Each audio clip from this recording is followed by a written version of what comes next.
ಬೆಂಗಳೂರು ಭೂಗತ ಲೋಕದ ಸಿಂಹಾಸನಕ್ಕಾಗಿ ನಡೆದ ಕಾಳಗದ ಕತೆ ಅಂಡರ್ ವರ್ಲ್ಡ್ ಫ್ಲಾಶ್ ಬ್ಯಾಕ್ಗೆ ಸ್ವಾಗತ. ನಾನು ಹಮೀದ್ ಪಾಳ್ಯ.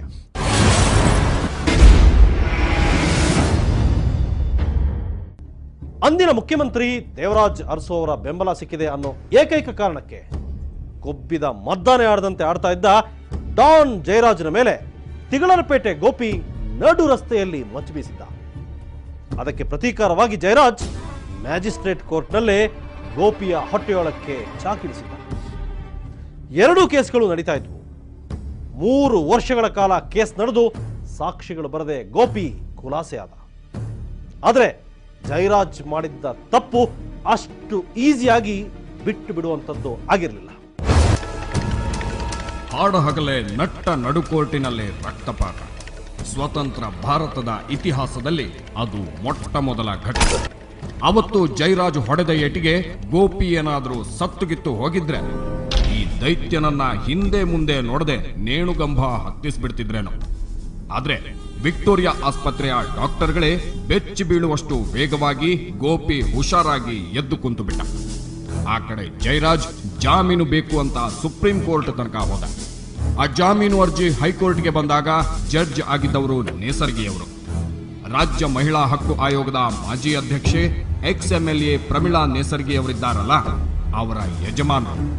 ಅವರು ಜಯರಾಜ್ನ ಜಾಮೀನು ಅರ್ಜಿಯನ್ನ ಅದೆಂಗೆ ಬರ್ಖಾಸ್ತು ಮಾಡಿದ್ರು ಅನ್ನೋದನ್ನ ಗೋಪಿ ಚೆನ್ನಾಗಿ ಎಕ್ಸ್ಪ್ಲೈನ್ ಮಾಡ್ತಾರೆ.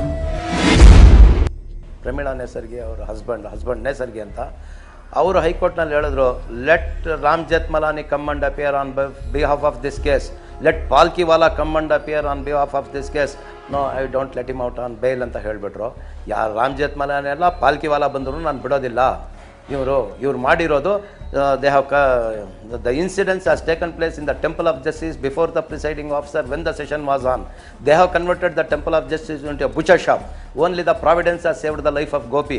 If they are let out on bail, the life of the 2 magistrates who again prosecution witness, their life is likely to be in danger. So I do not think this is a fit case to be released on bail ಅಂತ ಬರೆದ್ರು. ಅಂದರೆ ನ್ಯಾಯ ದೇಗುಲನೇ ಇವರು ಕಸಾಯಿ ಅಂಗಡಿ ಮಾಡಿಬಿಟ್ಟಿದ್ದಾರೆ. ಯಾವುದೋ ಕಾಣದ ಕೈ ಗೋಪಿನ ಕಾಪಾಡಿದೆ. ಇವ್ರನ್ನೇನಾದರೂ ನಾವು ಜಾಮೀನು ಕೊಟ್ಟರೆ ಪ್ರಾಸಿಕ್ಯೂಷನ್ ವಿಟ್ನೆಸ್ ಇರ್ತಕ್ಕಂಥ 2 ಮ್ಯಾಜಿಸ್ಟ್ರೇಟ್ರು ಲೈಫ್ ಆ್ಯಂಡ್ ಡೇಂಜರ್ ಇದೆ ಅಂತ ಒಬ್ಬ ಹೈಕೋರ್ಟ್ ಜಡ್ಜ್ ಬರೀಬೇಕಾದ್ರೆ ನೀವು ಗ್ರಾವಿಟಿ ಆಫ್ ದಿ ಸಿಚುವೇಶನ್ ಅರ್ಥ ಮಾಡ್ಕೊಳ್ಳಿ. ಆದರೆ ಇವರು ಆ ಜಡ್ಜ್ಮೆಂಟ್ ಮೇಲೆ ಸುಪ್ರೀಂ ಕೋರ್ಟ್ಗೆ ಹೋದರು.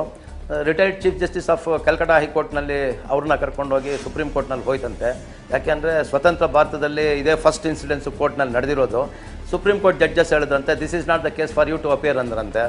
ಅವರು ಪಾಪ ಜಡ್ಜು ಅವರು ಅಡ್ವೊಕೇಟು ಅಲ್ಲಿಂದ ವಾಪಸ್ ಬಂದ್ಬಿಟ್ಟಿದ್ದಾರೆ. ಒಟ್ನಲ್ಲಿ ಸುಪ್ರೀಂ ಕೋರ್ಟ್ನಲ್ಲಿ ಕೂಡ ಜಾಮೀನು ಸಿಗದೆ ಜಯರಾಜ್ ಸೆಂಟ್ರಲ್ ಜೈಲಿನ ಬ್ಯಾರಕ್ನಲ್ಲಿ ಕೈಚಲ್ಲಿ ಕುಳಿತಿದ್ದ. ಇನ್ನೂ ಒಳಗೆ ಇರ್ತಿದ್ನೇನೋ.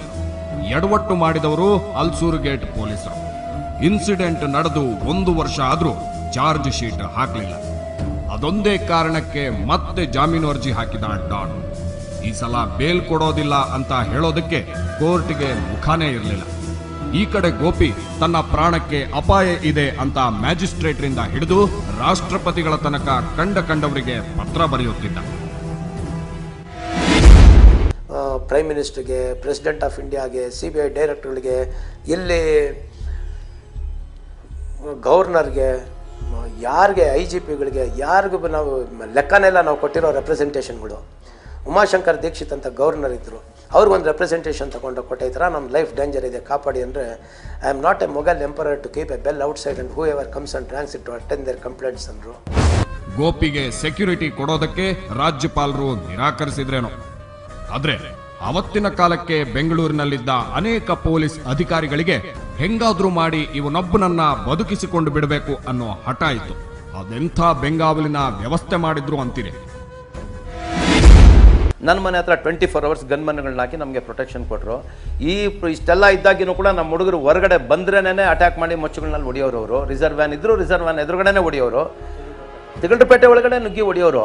ಆವಾಗ ಕೊನೆಗೆ ನಾನು ಲಾಸ್ಟ್ನಲ್ಲಿ ಮ್ಯಾಜಿಸ್ಟ್ರೇಟ್ರ ಮುಂದೆ ಹೋಗಿ ಇಷ್ಟೊಂದು ಕಂಪ್ಲೇಂಟ್ಗಳು ಕೊಟ್ಟಿದ್ದೀನಿ ಅಂತೇಳಿ 25 ಪೇಜು ನಾನು ಎಷ್ಟು ಸಾರಿ 8 ತಿಂಗಳಿಂದ ಅಟ್ಯಾಕ್ ಮಾಡಿದ್ರೆ ಅದನ್ನೆಲ್ಲ ಮ್ಯಾಜಿಸ್ಟ್ರೇಟ್ರ ಮುಂದೆ ಕೊಟ್ಟೆ. ಗೋಪಿ ಕೇವಲ ಒಬ್ಬ ಕಂಪ್ಲೇನೆಂಟ್. ಅವನಿಗೆ ರಕ್ಷಣೆ ಕೊಡೋದು ನಮ್ಮ ಕರ್ತವ್ಯ ಅಂತ ಮಾತ್ರ ಪೊಲೀಸರು ಅಂದುಕೊಂಡಿದ್ರೆ ಇಷ್ಟು ಸೆಕ್ಯೂರಿಟಿ ಕೊಡ್ತಿರ್ಲಿಲ್ವೇನೋ. ಈತ ತಮ್ಮಿಂದ ಆಗದ್ದನ್ನ ಮಾಡಿದ್ದಾನೆ ಅನ್ನೋ ಸಮಾಧಾನ ಇತ್ತು ಡಿಪಾರ್ಟ್ಮೆಂಟ್ಗೆ. ಅರೆಸ್ಟ್ ಮಾಡೋದಕ್ಕೆ ಹೋದ್ರೆ ಮಚ್ಚು ಹಿಡಿದು ಅಟ್ಟಿಸ್ಕೊಂಡು ಬರ್ತಿದ್ದ ಜಯರಾಜ್.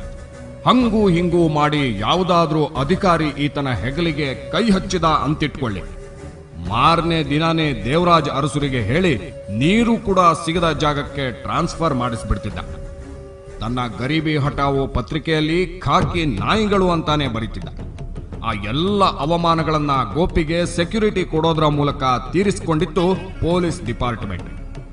ಜಯರಾಜ್ ಜಾಮೀನಿನ ಮೇಲೆ 6 ತಿಂಗಳು ಹೊರಗೆ ಬಂದ್ರೆ ಆತ ಮತ್ತೆ ಒಳಗೆ ಹೋಗುವ ತನಕ ಗೋಪಿಯ ಮನೆ ಎದುರಿಗೆ ಒಂದಿಡೀ ರಿಸರ್ವ್ ವ್ಯಾನಿನ ತುಂಬಾ ಪೊಲೀಸರು ಬಂದೂಕು ಹಿಡಿದು ಬೆಂಗಾವಲಿಗೆ ನಿಂತರು. ಡಾನ್ ವಿರುದ್ಧ ವಿಚಾರಣೆ ಶುರುವಾಯಿತು. ಹಾಡ ಹಗಲೇ ನ್ಯಾಯಾಧೀಶರೆದುರಿಗೆ ರಕ್ತ ಹರಿಸಿದ ಕೇಸು. ಈತ ಬಿಡುಗಡೆಯಾಗಿ ಬಿಟ್ರೆ ಇಡೀ ನ್ಯಾಯಾಂಗದ ಗೌರವನೇ ಚರಂಡಿಗೆ ಬಿದ್ದಂತೆ. ಹೆಂಗಾದ್ರೂ ಮಾಡಿ ಇವನನ್ನ ಖುಲಾಸೆ ಮಾಡಿಸಬೇಕು ಅಂತ ಎಂತೆಂಥವರು ಪ್ರಯತ್ನ ಪಡ್ತಿದ್ರು. ಅದೆಲ್ಲವನ್ನು ಗಮನಿಸುತ್ತಿದ್ದ ಗೋಪಿ 1978ರಲ್ಲಿ ಬೇಲ್ ಸಿಕ್ತು ಇವನಿಗೆ. 77ರಲ್ಲಿ ಇವ್ರು ಅಟ್ಯಾಕ್ ಮಾಡಿದ್ದು, 25/1/77ರಲ್ಲಿ ಅಟ್ಯಾಕ್ ಮಾಡಿದ್ದು. ಆಫ್ಟರ್ 15 ಡೇಸ್ ಇವರೆಲ್ಲ ಜುಡಿಷಿಯಲ್ ಕಸ್ಟಡಿ ಆಗೋಗ್ಬಿಡ್ತು. ಸುಪ್ರೀಂ ಕೋರ್ಟ್ನಲ್ಲೂ ಕೂಡ ಬೇಲ್ ಸಿಕ್ಕಿರಲಿಲ್ಲ. ಅಂಥ ಕೇಸ್ನ ಬಂದು ಜೀವರಾಜ್ ಆಳ್ವ ಬಂದು ಇನ್ಫ್ಲೂಯೆನ್ಸ್ ಮಾಡಿ, ಜಡ್ಜ್ಗೆ ಇನ್ಫ್ಲೂಯೆನ್ಸ್ ಮಾಡಿ ಬಿಡಿಸ್ಬಿಟ್ಟಿದ್ರು. ಹೀಗೆ ಜಯರಾಜ್ ಜೈಲಿನಲ್ಲೇ ಇರುವಂತಾಗಲಿ ಅಂತ ಗೋಪಿ ಶತಪ್ರಯತ್ನ ಪಡ್ತಿದ್ರೆ ಗೊತ್ತಿದ್ದೋ ಗೊತ್ತಿಲ್ಲದೆಯೋ ಪರಿಸ್ಥಿತಿ ಈತನ ಪರವಾಗಿಯೇ ಕೆಲಸ ಮಾಡ್ತಿತ್ತು. ಸಾಕ್ಷಿಗಳೆಲ್ಲ ಪಕ್ಕಾ ಆಗಿ ಡಾನ್ಗೆ ಸೆಷನ್ಸ್ ಕೋರ್ಟ್ನಲ್ಲಿ 5 ವರ್ಷ ಶಿಕ್ಷೆಯಾಗಿಬಿಟ್ಟಿತು. ಅದು ಜಯರಾಜ್ನ ಬದುಕಿನಲ್ಲಾದ ಮೊದಲ ಆಘಾತ. ಆದ್ರೆ ಆ ಶಿಕ್ಷೆಯನ್ನ ಹೈಕೋರ್ಟ್ನಲ್ಲಿ 2 ವರ್ಷಕ್ಕಿಳಿಸಿಕೊಳ್ಳಲು ಆ ಡಾನ್ ಒಂದು ಪಕ್ಕಾ ಪ್ಲಾನ್ ಮಾಡಿದ್ದ. ಅದರ ಪೂರ್ತಿ ಡೀಟೇಲ್ಸ್ ಗೋಪಿಗೆ ತಿಳಿದು ಬಿಟ್ಟಿತು. ದೈತ್ಯ ಜಯರಾಜ್ನಿಗಿದ್ದಷ್ಟು ಕಾಂಟ್ಯಾಕ್ಟ್ಗಳಿರಲಿಲ್ಲ ಈತನಿಗೆ. ದುಡ್ಡಿನ ವಿಷಯಕ್ಕೆ ಬಂದ್ರೂ ಅಷ್ಟೇ. ಏನು ಮಾಡಬೇಕು ಅಂತ ತುಂಬಾ ಹೊತ್ತು ತಲೆ ಕೆಡಿಸ್ಕೊಂಡು ಕುಳಿತಿದ್ದ ಗೋಪಿ ಅದೊಂದು ಮುಂಜಾನೆ ಕೇಸಿನ ಅಷ್ಟು ಡಾಕ್ಯುಮೆಂಟ್ಸ್ ತಗೊಂಡು ಮನೆಯಿಂದ ಹೊರಬಿದ್ದ. ಈತ ನೇರವಾಗಿ ಹೋಗಿದ್ದು ವಿಜಯ ಕಾಲೇಜ್ ಎದುರಿನ ಮನೆಯೊಂದಕ್ಕೆ. ಅಲ್ಲಿ ದೇವೇಗೌಡರಿದ್ರು. ದೇವೇಗೌಡರಿಗೆ ನಾನು ಯಾವ ವಿಧವಾದಂಥ ಹೆಲ್ಪೂ ಮಾಡಿಲ್ಲ. ಆದರೆ ಅವರೊಬ್ಬರ ಹತ್ರನೇ ನಾನು ಹೋಗಿದ್ದೆ ಸಹಾಯಕ್ಕೆ. ಅವರು ಮಾಡಿದ್ರು ಸಹಾಯ. ನಾನು ಸಹಾಯವರೆಗೂ ನೆನೆಸ್ಕೊಳ್ತೀನಿ ಅವನ್ನ, ದೇವೇಗೌಡರನ್ನ. ಅವ್ರು ಮಾಡಿ ಇಲ್ಲದೇ ಇದ್ದಿದ್ರೆ ಅವ್ನಿಗೆ 10 ವರ್ಷ ಆಗ್ತಾ ಇರಲಿಲ್ಲ. ಕೇವಲ 2-3 ವರ್ಷದಲ್ಲಿ ಬಂದ್ಬಿಡ್ತಾ ಇದ್ದ. ತಿರ್ಗಾ ಅವನ್ನ ಹಿಡಿಯೋದಕ್ಕೆ ಆಗ್ತಾ ಇರಲಿಲ್ಲ, ಆ ಥರ ಆಗ್ಬಿಡ್ತಾ ಇತ್ತು. ಅವನು 10 ವರ್ಷ ಒಳಗಡೆ ಇದ್ದಿದ್ದರಿಂದ ಎಷ್ಟೋ ಇವಾಗ ಸಮಾಜ ಸ್ವಲ್ಪ ಇದಾಗಿದೆ. ಗೋಪಿ ಹೇಳ್ತಿರೋದನ್ನ ಕೇಳ್ತಾ ಇದ್ರೆ 2 ವಿಷಯ ಸ್ಪಷ್ಟವಾಗುತ್ತೆ. ಮೊದಲನೇದು, ಡಾನ್ ಜಯರಾಜ್ ಮಾಡಿದ್ದ ಕೆಲಸದ ಬಗ್ಗೆ ಹೈಕೋರ್ಟ್ಗೆ ಅದೆಷ್ಟು ಸಿಟ್ಟಿತ್ತು ಅನ್ನೋದು. ಎರಡನೇದು, ದೇವೇಗೌಡರು ಸೇಡು ತೀರಿಸಿಕೊಂಡ ರೀತಿ. ದೇವರಾಜ್ ಅರಸು ಮಾತು ಕೇಳಿಕೊಂಡು ಜಯರಾಜ್ ತಮಗೆ ಮಚ್ಚು ತೋರಿಸಿದಾಗ ಗೌಡರು ವಿಧಾನಸಭೆಗೆ ಬಂದು ಗೋಳಾಡಿದ್ರು. ಆ ಅವಮಾನವನ್ನ ಆತ ಎಷ್ಟು ದಿನಗಳಿಂದ ಮನಸ್ಸಿನಲ್ಲಿ ಸಾಕಿಕೊಂಡಿದ್ರು ಏನು. ತಮಗೆ ಚಾನ್ಸ್ ಸಿಕ್ಕಾಗ ತಮ್ಮದೇ ಸ್ಟೈಲ್ನಲ್ಲಿ ವಾಪಸ್ ಒಂದು ಮರ್ಮಾಘಾತ ಕೊಟ್ಟರು.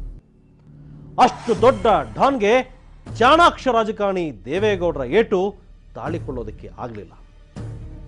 5 ವರ್ಷಗಳ ಶಿಕ್ಷೆಯನ್ನ 2 ವರ್ಷಕ್ಕೆ ಇಳಿಸ್ಕೋಬೇಕು ಅಂತ ಹೈಕೋರ್ಟ್ಗೆ ಹೋದವನಿಗೆ 10 ವರ್ಷಗಳ ಶಿಕ್ಷೆಯಾಗಿತ್ತು. ಇನ್ನು ಸುಪ್ರೀಂ ಕೋರ್ಟ್ಗೆ ಹೋಗೋ ಧೈರ್ಯವೇ ಆತನಲ್ಲಿ ಉಳಿಲಿಲ್ಲ. ಹಾಗಾದ್ರೆ ಆ 10 ವರ್ಷಗಳನ್ನಾದರೂ ಜಯರಾಜ್ ಜೈಲಿನಲ್ಲಿ ಕಳೆದ. ಒಂದು ಸಣ್ಣ ಬ್ರೇಕ್ನ ನಂತರ ಅದನ್ನ ಹೇಳ್ತೀನಿ.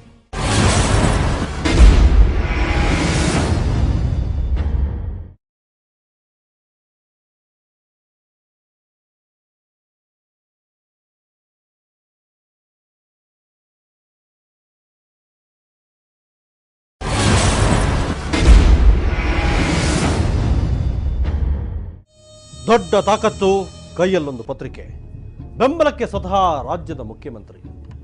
ಇಷ್ಟೆಲ್ಲ ಇದ್ರೂ ತಾನು ನ್ಯಾಯದೇವತೆಯ ಎದುರಿಗೆ ಮೊಳಕಾಲೂರಿ ಕುಳಿತುಕೊಳ್ಳಬೇಕು ಅನ್ನೋದು ಡಾನ್ ಜಯರಾಜ್ಗೆ ಗೊತ್ತಾದ್ದೇ ಗೋಪಿಯ ಕೇಸ್ನಲ್ಲಿ. ಅಷ್ಟು ದಿನ ವಿಚಾರಣಾಧೀನ ಕೈದಿಯಾಗಿದ್ದವನು ಈಗ ಕನ್ವಿಕ್ಟೆಡ್ ಪ್ರಿಸನರ್ ಆಗಿ ಜೈಲಿಗೆ ಹೋಗಬೇಕು. ರೇಷ್ಮೆ ಜುಬ್ಬ ಹಾಕೊಂಡು ಸರ್ಕಾರಿ ಕಾರ್ನಲ್ಲಿ ಮೆರಿತಾ ಇದ್ದವನು ಈಗ ಖೈದಿಗಳ ಯೂನಿಫಾರ್ಮ್ ಹಾಕೊಂಡು ಜೈಲು ಬ್ಯಾರಕಿನ ಒರಟು ನೆಲದ ಮೇಲೆ ಮಲಗಬೇಕು.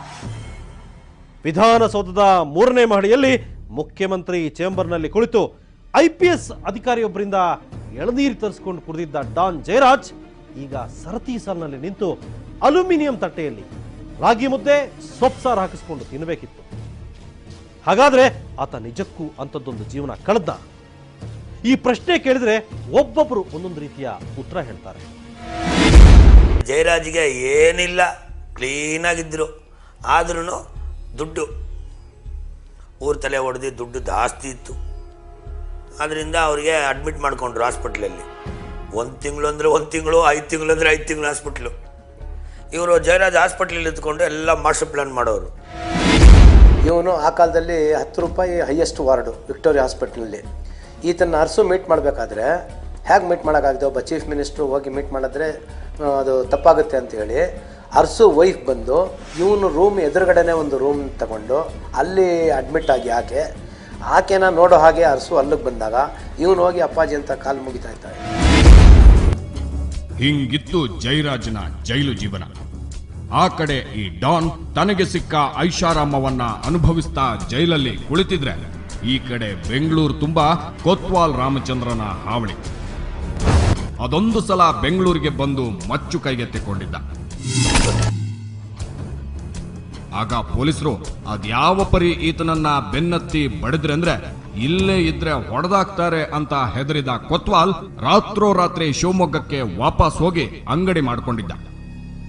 ಆಗ ಇವನನ್ನ ಕೆಲವರು ವಾಪಸ್ ಕರ್ಕೊ ಬಂದ್ರು ಅನ್ನೋ ಮಾತುಗಳಿವೆ.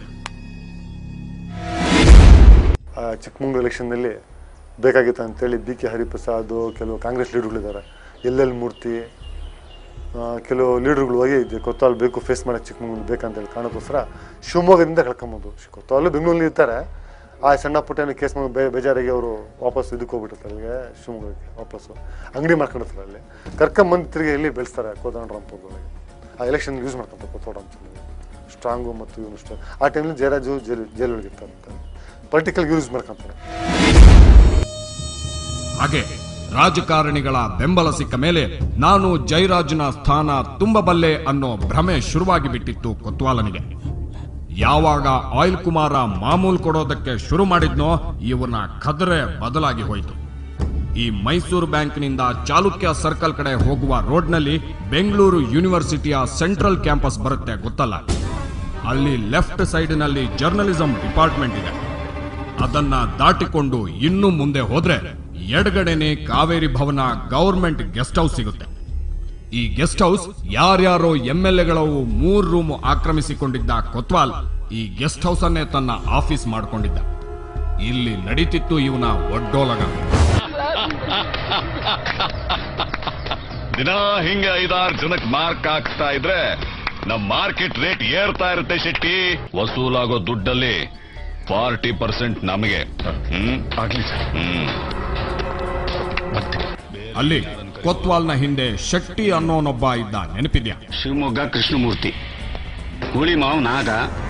ಈ ಶೆಟ್ಟಿ ಪಾತ್ರ ಕೂಡ ನಿಜವಾಗಿಯೂ ಇದ್ದದ್ದೇ. ಪೂರ್ತಿ ಹೆಸರು ಸೀತಾರಾಮ್ ಶೆಟ್ಟಿ ಅಂತ.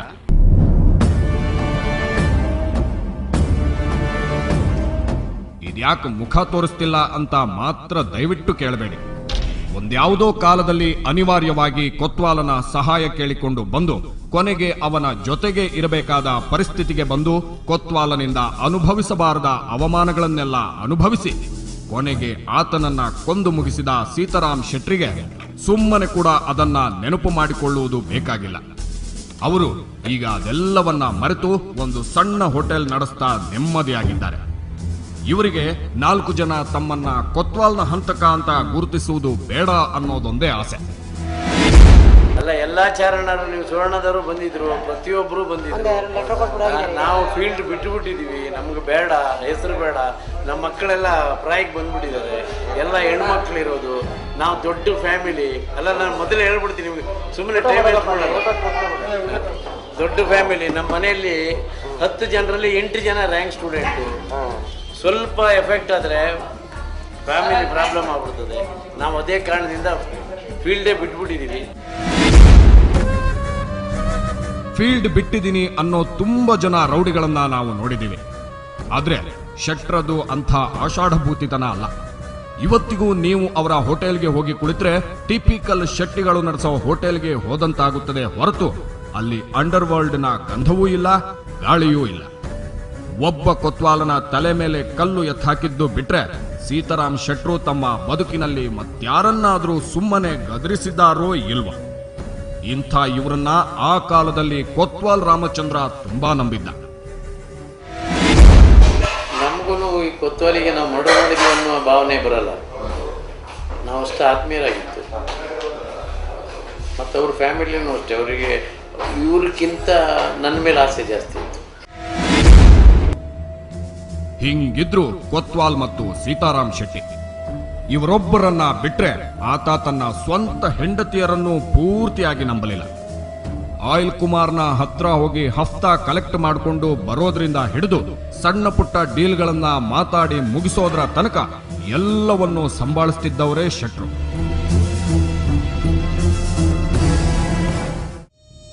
ನೀವು ನಂಬ್ತಿರೋ ಇಲ್ವೋ, ಬೆಂಗಳೂರು ಯೂನಿವರ್ಸಿಟಿ ಸೆಂಟ್ರಲ್ ಕ್ಯಾಂಪಸ್ನ ಪಕ್ಕದ ಕಾವೇರಿ ಭವನ ಗೆಸ್ಟ್ ಹೌಸ್ಗೆ ಕೊತ್ವಾಲ್ ರಾಮಚಂದ್ರ ಆವಾಗ ಬರ್ತಿದ್ದ ಅನ್ನೋದು ಬಿಟ್ರೆ ಆತನ ಮನೆಯಲ್ಲಿದೆ, ಆತ ರಾತ್ರಿ ಕಳೆಯೋದು ಎಲ್ಲಿ ಅನ್ನೋದು ಗೊತ್ತಿದ್ದು ಇಬ್ಬರಿಗೆ ಮಾತ್ರ.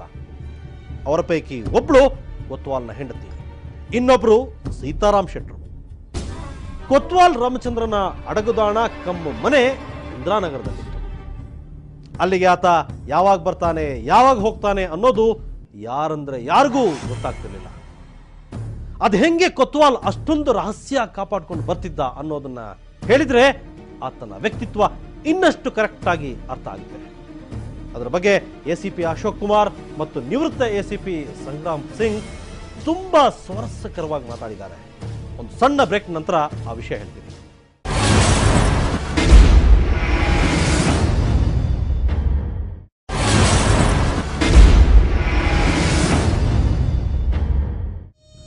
ಡಾನ್ ಜಯರಾಜನಿಗೂ ಕೊತ್ವಾಲ್ ರಾಮಚಂದ್ರನಿಗೂ ಇದ್ದ ಬೇಸಿಕ್ ವ್ಯತ್ಯಾಸ ಅಂದ್ರೆ ಅವರಿಬ್ಬರು ಪೊಲೀಸರ ವಿಷಯದಲ್ಲಿ ನಡ್ಕೋತಿದ್ದ ರೀತಿ. ತನ್ನನ್ನು ಮುಟ್ಟೋದಕ್ಕೆ ಏನಾದರೂ ಪೊಲೀಸರು ಬಂದ್ರೆ ಜಯರಾಜ್ ಮಚ್ಚ ಹಿಡಿದು ನಿಂತು ಬಿಡ್ತಿದ್ದ. ಆದರೆ ಕೊತ್ವಾಲ್ ನುಸುಳುಕೊಂಡು ಓಟ ಕೇಳ್ತಿದ್ದ. ಅದ್ಯಾಕೋ ಏನೋ ತಾನು ಮನೆಗೆ ಹೋದ್ರೆ ಅಲ್ಲಿ ಪೊಲೀಸರು ತನ್ನನ್ನು ಹೊಡೆದು ಹಾಕೋದಕ್ಕೆ ಕಾಯ್ತಿದ್ದಾರೆ ಅನ್ನೋ ಭಯ ಇತ್ತು ಕೊತ್ವಾಲನಿಗೆ. ಅದಕ್ಕಾಗಿ ಆತ ತೆಗೆದುಕೊಂಡಿದ್ದ ಮುನ್ನೆಚ್ಚರಿಕೆ ಹೆಂಗಿತ್ತು ಅನ್ನೋದನ್ನ ನೀವೇ ಕೇಳಿ. ಇವನ ಮನೆ ಒಬ್ಬ ಸೀತಾರಾಮ್ ಶೆಟ್ಟಿ ಅಂತೇಳಿ ಅವನ ಬಲಗೈ ಬಂಟ ಆಗಿರ್ತಾನೆ. ಅವನಿಗೊಬ್ಬನಿಗೆ ಮಾತ್ರ ಗೊತ್ತಿರುತ್ತೆ. ಅವನು ಬಿಟ್ಟರೆ ಬೇರೆ ಯಾರಿಗೂ ಗೊತ್ತಿರೋದಿಲ್ಲ ಇವನ ಮನೆ ನಿಖರವಾಗಿ. ಬಟ್ ಇವನು ಎಷ್ಟು ಚಾಣಾಕ್ಷ ಅಂತ ಹೇಳಿದ್ರೆ, ಆಗಲೇ ಅವನು ಟಿ ವಿ ಹಾಕ್ಕೊಂಡಿದ್ದ ಮನೆಗೆ. ಆವಾಗ ಜಸ್ಟು ಟಿ ವಿ, ಭಾಳ ರೇರ್ ಟಿ ವಿ, ಒಂದು ಟಿ ವಿ ಹಾಕ್ಕೊಂಡಿದ್ದ. ಅದರ ಆ್ಯಂಟಿನ ಮನೆ ಮೇಲಿತ್ತಲ್ಲ, ಇವನ ಹೆಂಡ್ತಿನೂ ಭಾಳ, ಅವನಿಗೆ 2 ಹೆಂಡ್ತಿರಿದ್ರು. ಇವನು ಒಂದೇ ಸರಿ ಬಂದು ಮನೆ ಒಳಗಡೆ ಬರ್ತಿರಲಿಲ್ಲ. ಇವನ ಮನೆ ದೂರದಿಂದ ಇವನು ಮನೆ ಆ್ಯಂಟಿನ ಕಾಣೋದು ಮೇಲೆ. ಇವ್ರ ಹೆಂಡ್ತಿ ಏನು ಮಾಡೋರು, ಅದ್ರ ಮೇಲೆ ಒಂದು ಕೆಂಪು ಬಟ್ಟೆ ಹಾಕ್ಬಿಡೋಳು, ಬ್ಲೌಸೋ ಅಥವಾ ಕೆಂಪು ಟವಲೋ ಏನನ್ನ ಸಿಕ್ಕಿಸ್ಬಿಡೋಳು ಅದು ಆ್ಯಂಟಿನಾಗೆ. ಇವನು ದೂರದಿಂದ ಬಂದು ಒಂದು ಸುಮಾರು ಒಂದು ಅರ್ಧ ಕಿಲೋಮೀಟ್ರು ಒಂದು ಅಥವಾ 2-3 ಕಿಲೋ ಫರ್ಲಾಂಗ್ ದೂರದಲ್ಲಿ ಆ ಆ್ಯಂಟಿನ ಕಾಣೋ ಜಾಗಕ್ಕೆ ಬಂದು ನೋಡೋನು. ಆ್ಯಂಟಿನಾದಲ್ಲಿ ಏನೂ ಬಟ್ಟೆ ಇಲ್ಲ ಅಂದರೆ ಮನೆಗೆ ಬರೋನು. ಅಲ್ಲೇನಾದ್ರು ಕೆಂಪು ಬಟ್ಟೆ ಇದೆ ಅಂದರೆ ಮನೆಗೆ ಬರ್ತಿರಲಿಲ್ಲ. ಇವನಿಗೆ ಸಿಗ್ನಲ್ ಆಗಲೇ ಹೆಂಡ್ತಿ ಯಾರೋ ಬಂದಿದ್ದಾರೆ ಮನೆ ಹತ್ರ, ಯಾರೋ ವಾಚ್ ಮಾಡ್ತಿದ್ದಾರೆ ಅಂತ ಹೇಳಿದರೆ ಸಿಗ್ನಲ್ ಕೊಡೋರು. ಈ ಥರ ಭಾಳ ಕೇರ್ ತೊಗೊಂಡಿದ್ರು. ಅಲ್ಲಿ 30th ಮೇನು 80 ಫೀಟ್ ರೋಡಲ್ಲಿ ಒಂದು ಲೈಟ್ ಕಂಬ ಇದೆ, ಆ ಟೆಲಿಫೋನ್ ಎಕ್ಸ್ಚೇಂಜ್ ಪಕ್ಕದಲ್ಲಿ. ಅದರಲ್ಲಿ ಏನಾಗಿದೆ, ಆ ಟೆಲಿಫೋನ್ ಎಕ್ಸ್ಚೇಂಜ್ ಕಂಬದ ಇನ್ನೂ ಇದೆ ಆ ಕಂಬ ಇನ್ನೂ ಹಾಳಾಗಿ ತೆಗೆದಿಲ್ಲ. ಇಲ್ಲ, ಆ ಕಂಬದ ಮೇಲೆ ಏನಾಡೋದು, ಸೀತಾರಾಮು ರೈಟ್ ಅಂತ ಹಾಕೋನು. ರೈಟ್ ಅಂತ ಹೇಳಿದ್ರೆ ಇವನು ಒಳಗಡೆ ಜೀವನ್ ಭೀಮಾ ನಗರ ಒಳಗಡೆ ತಿಪ್ಸಂದ್ರ ಒಳಗಡೆ ಎಂಟ್ರಾಗೋನು. ಯಾರು? ಈ ಕೊತ್ವಾಲ. ಅವನೇನ ಇಂಟು ಮಾರ್ಕ್ ಹಾಕಿದ್ರೆ ಹೋಗ್ತಾ ಇರಲಿಲ್ಲ. ಅಲ್ಲೇ ಅವನಿಗೆ ಡೌಟ್ ಬಂದ್ಬಿಟ್ಟಿರೋದೆ, ಯಾರೋ ಇದ್ದಾರೆ ಇಲ್ಲಿ ಅಂತ ಹೇಳಿದ್ರೆ ಸೀದಾ ನೋಡ್ಕೊಂಡು ಮೋಟರ್ ಸೈಕಲ್. ಕೊತ್ವಾಲನ ಎಚ್ಚರಿಕೆ ಅಂದ್ರೆ ಹಂಗೆ, ಸದಾ ಒಂಟಿ ಚಿರತೆಯಂತೆ ಹುಷಾರಾಗೆ ಇರ್ತಿದ್ದ ಈ ಪಾತಕಿ. ಇವನ ಹತ್ರ ಒಂದು ಫಿಯಟ್ ಕಾರ್ ಇತ್ತು, ಒಂದು ಬುಲೆಟ್ ಇತ್ತು. ಯಾವತ್ತು ಎಲ್ಲಿ ಗಾಡಿ ನಿಲ್ಲಿಸಿದ್ರು ಎಂಜಿನ್ ಆಫ್ ಮಾಡ್ತಿರ್ಲಿಲ್ಲ. ಹೆಚ್ಚು ಕಡಿಮೆ ಆದ್ರೆ ತಕ್ಷಣ ಎಸ್ಕೇಪ್ ಆಗ್ಬಿಡೋದಕ್ಕೆ ಆ ತಯಾರಿ. ಕೊತ್ವಾಲ ಶಕುನಗಳನ್ನ ನಂಬ್ತಿದ್ದ. ಅಪಶಕುನವಾದ್ರೆ ಇಡೀ ದಿನ ಇದ್ದ ಜಾಗ ಬಿಟ್ಟು ಕದಲ್ತಿರ್ಲಿಲ್ಲ. ಜಯರಾಜ್ನಿಗೆ ಹೋಲಿಸಿದ್ರೆ ಇವನ ನೆಟ್ವರ್ಕೇ ಸ್ಟ್ರಾಂಗ್. ಉಳಿದ ಕಡೆಯಿಂದ ಬಿಡಿ, ಕಮಿಷನರ್ ಆಫೀಸ್ನಿಂದಲೂ ಕೊತ್ವಾಲನಿಗೆ ಮೆಸೇಜ್ ಬರ್ತಿದ್ವು. ಆಗ ಕಮಿಷನ್ ಆಫೀಸಲ್ಲಿ ಏನು ನಡೀತಾ ಇತ್ತು, ನಮ್ದೆಲ್ಲ ಮೀಟಿಂಗ್ಸ್ ಎಲ್ಲ ನಡೀತಾ ಇತ್ತು. ಆ ಹಿಂದ್ಗಡೆ ಕಮಿಷನ್ ಆಫೀಸ್ ಹಿಂದ್ಗಡೆ ಒಂದು ಗೇಟ್ ಇತ್ತು, ಅಲ್ಲಿ ಬಂದು ಬಡ್ಡಿ ಮಗ ನಿಂತ್ಕೊಂಡೇನು ಇವನೇ ಕೊತ್ವಾಲ. ಅಲ್ಲಿಂದ ಒಬ್ಬ ಕಮಿಷನ್ ಆಫೀಸಲ್ಲಿ ಒಬ್ಬರು ಇದ್ರು, ಅವರಿಗೆಲ್ಲ ಯಾರೂ ಇಲ್ಲ ಈಗ, ಬಿಡಿ ಈಗ ಬೇಡ. ಅವ್ರು ಹೋಗಿದೆ ಟಕ್ ಅಂತ ಅಲ್ಲಿ ಇನ್ಫಾರ್ಮೇಷನ್, ಇಂತಿದ್ದ ಸಬ್ಜೆಕ್ಟ್ ಮ್ಯಾಟ್ರ್ ಇವತ್ತು ಡೀಲ್ ಆಗಿದೆ ನಿನ್ನ ಬಗ್ಗೆ ಅಂತ ಹೇಳಿದ್ದೆ. ಸೀದಾ ಎಲ್ಲ ಇನ್ಫಾರ್ಮೇಷನ್ ಎಲ್ಲ ಪಕ್ಕ ಹೋಗ್ತಾ ಇತ್ತು. ಈವನ್ ಜಯರಾಜ್ಗೂ ಹೋಗ್ತಾ ಇರಲಿಲ್ಲ. ಅಂಥ ಪಕ್ಕಾ ಕ್ರಿಮಿನಲ್ ಈತನ ರೀಚು ಎಲ್ಲೆಲ್ಲಿ ತನಕ ಇತ್ತು ಅನ್ನೋದಕ್ಕೆ ಇದೇ ಸಂಗ್ರಾಮ್ ಸಿಂಗ್ ಒಂದು ಉದಾಹರಣೆ ಕೊಡ್ತಾರೆ. ಇವರು ಮಾತಿನ ಮಧ್ಯೆ ಇನ್ಫೆಂಟ್ರಿ ರೋಡ್ ಆಫೀಸ್ ಅಂತಾರೆ. ಅದು ಬೇರೆ ಯಾವುದೂ ಅಲ್ಲ, ಪೊಲೀಸ್ ಕಮಿಷನರ್ ಆಫೀಸು. ಈಗ ಆ ಕಥೆ ಕೇಳಿ. ನಾನು ಕೊತ್ವಾಲ್ ರಾಮಚಂದ್ರ ಫಾರ್ 3 times 3 ಸಲ ನಾನು ಹಿಡಿದಿರೋದು. ಆಗಸ್ಟ್ 18, 1979 ಕೊತ್ವಾಲ್ ರಾಮಚಂದ್ರ ನಮ್ಮ ಇದರಲ್ಲಿದ್ದ. ಎಲ್ಲಿ ಶ್ರೀರಾಮ್ಪುರ ಪೊಲೀಸ್ ಸ್ಟೇಷನಲ್ಲಿ ನಾನೇ ಹಿಡಿದಿದ್ದಾಗ ಫಸ್ಟು ಪೊಲೀಸ್ ಸ್ಟೇಷನ್ ಒದ್ದು ಹಾಕಿದ್ದೆ. ಆಗ ನಮ್ಮ ಸ್ಟೇಷನಲ್ಲಿ ಸುಮಾರು ಒಂದು 25 ಜನ ರೌಡಿ. ಅವತ್ತು ಬ್ಯಾಂಗ್ಳೂರು ಬಂದಿತ್ತು 18th. ಅದು ಇವತ್ತು ನನಗೆ ಜ್ಞಾಪಕ ಇದೆ. ಅದು ಕೊತ್ವಾಲ್ ರಾಮಚಂದ್ರ ಇದ್ದ, ಕಿಟ್ಟಿ, ಇವರು ರಾಜೇಂದ್ರ, ಇವರೆಲ್ಲ ಇದ್ದರು ನಮ್ಮ ಪೊಲೀಸ್ ಸ್ಟೇಷನ್, ಶ್ರೀರಾಮ್ಪುರ ಪೊಲೀಸ್ ಸ್ಟೇಷನಲ್ಲಿ. ಆಗ ಇವನಿಗೆ ಏನಾಯಿತು, ಒಳಗಡೆ ಲಾಕಪ್ಪಲ್ಲಿ ಹಾಕಿದ್ದೆ. ಬಂತು ಫೋನ್ ನೋಡಿ, ಫೋನ್ ಬಂದಿದೆ, ಅವನು ಹೊರಗಡೆ ಇಡಿ ಅಂತ ಹೇಳಿದ್ರು. ಆಗಿಂತ ರಾಜಕೀಯದು ನಮ್ಮ ಹಿರಿಯ ಅಧಿಕಾರಿಗಳ ಮೇಲೆ ಒಂದು ಇದಾಗಿತ್ತು.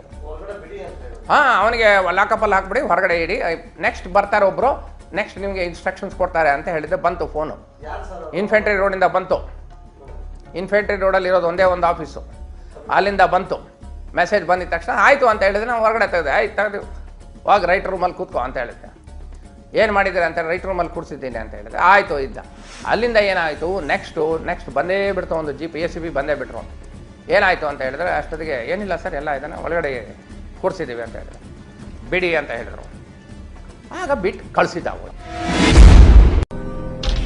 70ರ ದಶಕದಲ್ಲಿ ಅದ್ಯಾಕೆ ಅಂಡರ್ ವರ್ಲ್ಡ್ ಅಷ್ಟೊಂದು ಆರ್ಭಟಿಸ್ತಿತ್ತು ಅನ್ನೋದು ಈಗ ಅರ್ಥ ಆಗಿರ್ಬೇಕು ನಿಮಗೆ. ಕೊತ್ವಾಲನ್ನ ಹಿಡ್ಕೊಂಡು ಬಂದ್ರೆ ಕಮಿಷನರ್ ಆಫೀಸ್ನಿಂದಲೇ ಫೋನ್ ಬರ್ತಿದ್ವು. ಜಯರಾಜನನ್ನ ಬಿಡಿ, ಆತ ಅರೆಸ್ಟ್ ಆಗಿಬಿಟ್ರಂತೂ ವಿಧಾನಸೌಧನೇ ಕಲ್ಲು ಬಿದ್ದ ಜೇನುಗೂಡಿನಂತಾಗ್ತಿತ್ತು. ಖುದ್ದು ಮುಖ್ಯಮಂತ್ರಿಯೇ ಕನಲ್ತಿದ್ರು. ಆದ್ರೂ ನಿಧಾನವಾಗಿ ಜಯರಾಜನನ್ನ ಗೋಪಿಯ ಕೊಲೆ ಪ್ರಯತ್ನದ ಕೇಸು ಹಣ್ಣು ಮಾಡಿ ಹಾಕಿತು. ಆ ಕೇಸ್ನಲ್ಲಿ ಶಿಕ್ಷೆ ಅನುಭವಿಸುತ್ತಿದ್ದಾಗ ರಾಜ್ಯ ರಾಜಕೀಯದಲ್ಲಿ ಏನೇನೋ ಆಯಿತು.